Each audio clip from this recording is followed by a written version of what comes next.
A millionaire CEO steps into his limousine, ready to relax after a long day. But before the door even closes, a 7-year-old black girl sitting inside turns to him and says, "Shut up." What she meant and why she was there will leave you speechless. The limousine door shut with a soft thud. The rain outside pattered against the tinted windows. Marcus Hale, one of the richest CEOs in the country, loosened his tie and leaned back. But then, from the far corner of the back seat came a tiny, trembling voice. "Shut up. Please." He froze. Sitting there, barely 8 years old, was a little black girl in an oversized hoodie, clutching a backpack like her life depended on it. She wasn't looking at him. She was looking past him, out the window, and what Marcus saw next changed everything. Marcus Hale was used to control. In the boardroom, at his tech empire headquarters, even in his personal life, everything moved according to his command. A man of precision, of expensive suits and impossible schedules. It had been a draining day. A failed merger meeting in Chicago had left him frustrated. His driver, Richard, was instructed to pick him up from the private airport and take him straight home. No stops, no interruptions. But the moment Marcus slid into the back seat of his limousine, he sensed something was off. The air smelled faintly of damp clothes, like someone had been caught in the rain. The leather seat opposite him had a small wet patch. And in that seat was a small girl, maybe 8 or 9, dark curly hair peeking from under a worn hoodie. Her sneakers were caked with mud, her eyes tired. Too tired for someone her age. "Who are you? What are you doing in my car?" Marcus asked, his voice sharper than he intended. She didn't answer. She just stared past him, her body stiff. Before he could speak again, she whispered those words that sliced through the air. "Shut up, please." Marcus's irritation turned to confusion. And then he noticed something, her knuckles gripping that backpack so tightly, her breathing quick and shallow. He turned his head to see what she was looking at. And that's when he saw it. A dark SUV, no headlights, creeping behind them in the rain. The CEO's instincts told him this wasn't random. He tapped the partition glass. "Richard, what's going on? Who is this child?" Richard's eyes flickered nervously in the rearview mirror. "Sir, she flagged me down, said she needed help. I thought—" Marcus cut him off. "You thought you'd bring a stranger into my car without asking?" The girl spoke again, her voice trembling but firm. "If you don't keep driving, they'll catch us." Marcus leaned closer. "Who?" She glanced quickly toward the SUV, now just 2 car lengths behind. "Those men. They've been following me since school." Marcus frowned. "Why? What do they want?"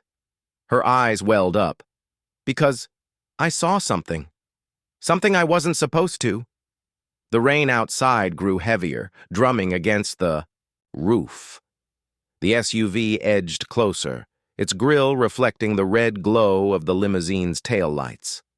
Marcus wasn't a man easily rattled, but there was something about the girl's tone, the sheer desperation, that cut through his skepticism. "Richard." "Lose them," he ordered. The driver pressed the accelerator, the limousine gliding faster through slick streets. But the SUV matched their every move. Inside, the girl fumbled with the zipper of her backpack. She pulled out a cracked tablet, its screen flickering, and handed it to Marcus. "Look," she said.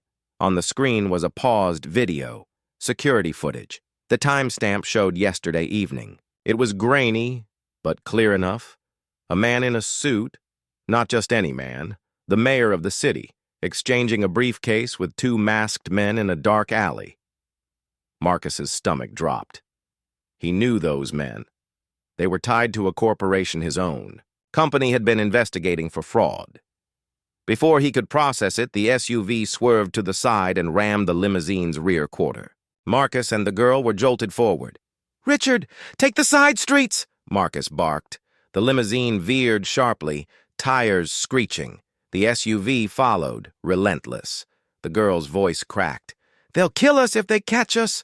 Marcus looked into her eyes, and for the first time in years, felt something he hadn't felt in a long time. Responsibility. The chase wound through narrow streets, puddles splashing up against the limousine's sides. Marcus's phone buzzed. An unknown number. Against his better judgment, he answered. A deep, cold voice came through. Mr. Hale, we'll make this simple. Hand over the girl, and this ends. Marcus didn't respond.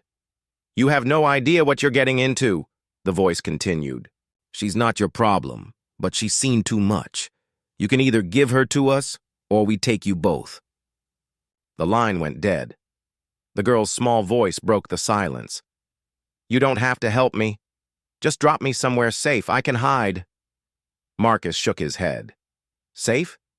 Kid, they have resources. They'll find you in hours. Another jolt. The SUV slammed into them again, harder this time. Richard swore under his breath. Sir, we can't outrun them much longer. Marcus's mind raced. Years of negotiating billion-dollar deals had honed his ability to think under pressure. But this wasn't about stocks or mergers. This was about survival. He spotted a narrow alley up ahead. Take it, he ordered. Richard swerved in, the limousine scraping against a dumpster as they squeezed through. The SUV overshot the turn, buying them precious seconds. They came to a dead end. Panic clawed at Marcus's chest until he noticed a rusted fire escape ladder within reach. Out! He commanded, yanking the door open. Rain soaked them instantly. He boosted the girl up to the ladder, her small hands clutching the cold metal. They scrambled up as the SUV screeched back into view, its headlights sweeping the alley. By the time the men poured out of the vehicle, Marcus and the girl were gone, vanishing into the maze of rooftops above.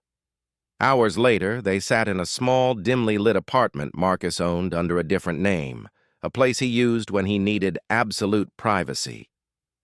The girl sat on the couch, sipping hot chocolate, her hands finally steady. Marcus examined the tablet again. The footage was damning. If it reached the right authorities, it could bring down powerful people. But it could also put both of them in even greater danger. He looked at her. What's your name? Lena, she said softly. All right, Lena, Marcus said. Here's what we're going to do. Tomorrow, I'm calling someone I trust. We'll get this to the press anonymously. You'll be protected.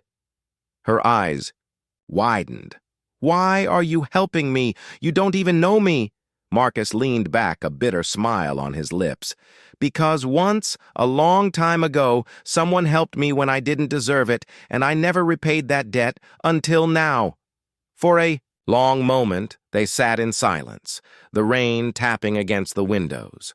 The next day, the footage went public. The mayor resigned within hours. Federal investigations exploded across the city, and the shadowy corporation's dealings came under full scrutiny. Lena was placed into a witness protection program. Marcus ensured she had a safe home, a new school, and people to watch over her. He returned to his skyscraper office weeks later, but something inside him had shifted. Deals and profits no longer felt as important. Whenever he stepped into his limousine now, he half expected to see a small girl in a hoodie telling him to shut up. And in a way, she still did. In his mind, reminding him that some things are worth more than power or money.